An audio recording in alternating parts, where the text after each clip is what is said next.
What's up, YouTube? This is my first real video that I've ever made. Never in a million years did I think that I would ever have a YouTube channel and share my life story or the experiences that I've had. But it dawned on me I'd be a selfish person if I kept all this inside.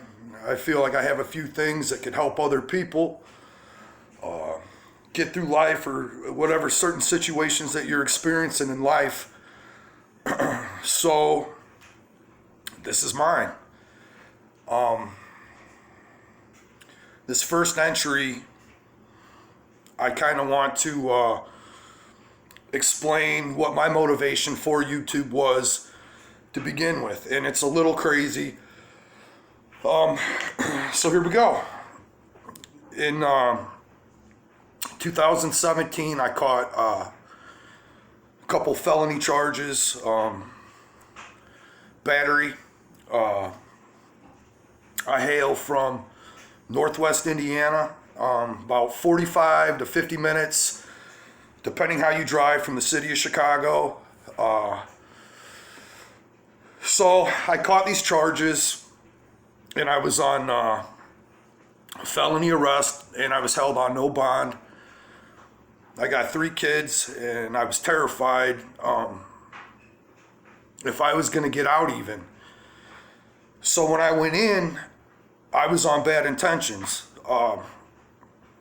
First thing I did was got a toothbrush, and I made a banger. For those of you who don't know what a banger is, it could be anything. It could be an ink pen. It could be a toothbrush filed down to a fine point. It could be a piece of steel. And basically the word banger is exactly what it is. You're gonna bang somebody with it.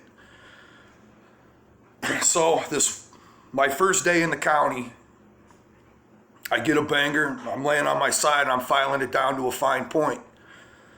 And I had every intention to shove it inside somebody if they were gonna cross me or try to challenge me or test me, because I've never been the one to be a bitch. I've never been the one to back down from anything. The only thing I'm really scared of is like spiders and mice, as fucked up as that may sound. So I make this banger, and I start making my way around the pod, and I get approached by this kid, 21 at the time. His name was Matthew Richardson. And you could search him on Google. You could search Matthew Richardson murder.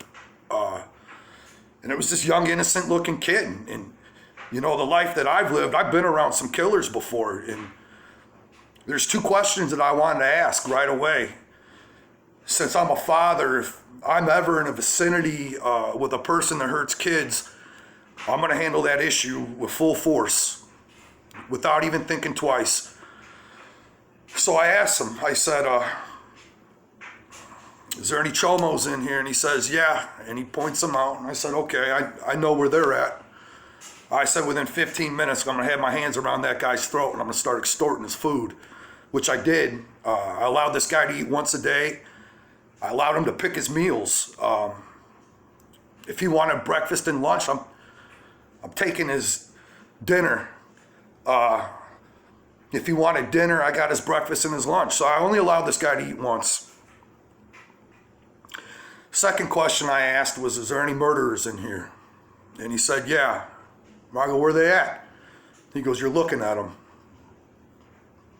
I said, kid, you don't look like a murderer to me. And he said, well, I'm really not. And he started explaining his case to me. And it dawned on me that, you know, I was reading about this kid in the news when this went down, and he really wasn't a killer. Yeah, he took a life, but it wasn't his intention. Well, this kid and I got really close, and he got me into Bible study when I was in there, and the whole nine. And I'll get deeper into this with the more video and content that I got coming out. So, come to find out that not only did this guy take a life, he was a YouTuber, a successful one. He had a review channel. He had a gaming channel. Really intelligent kid. That's how he provided income for his whole entire family. I mean, he bought his parents a car, a Mini Cooper car at the age of 19 off of YouTube. And this kid looked at me and he's like, man, Brad, he's like, you got a really interesting story. He goes, you'd be great at YouTube. And one ear and out the other. I never look at things for financial gain, or that's not even a thought process. My main thing for doing this is to help people that feel like they have no hope, or or that life is going to be a dub for them. It never is. I mean, everybody's got trials and tribulations in life. And so nevertheless, Thursdays was Bible study. And this Thursday comes up and he says, you come to Bible study with me? And I said, fuck no. Hell no. I'm not here for that. I'm here to hurt people. So he goes to Bible study and he comes back about an hour and a half later with a Bible for me. And he literally highlighted all these entries that he thought that would help me with my stay in the county. And one of them that I read every single night on lockdown was the story of Jonah. And he really felt that would help me, get through my stay, take my mind off things, and work on my case to come home to my family, my children. So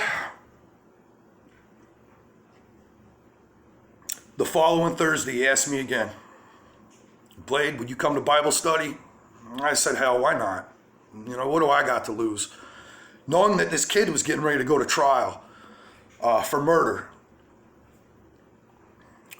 So I go to Bible study with him, and it was the most positive experience that I ever had in my life. I've always been a man of faith, but I always had one foot in and one foot out of the circle. I was always scared to fully give myself to Christ because I never really lived a full, clean life. I've fight on the drop of a dime. I'm not scared for combat. I'm not scared to bleed.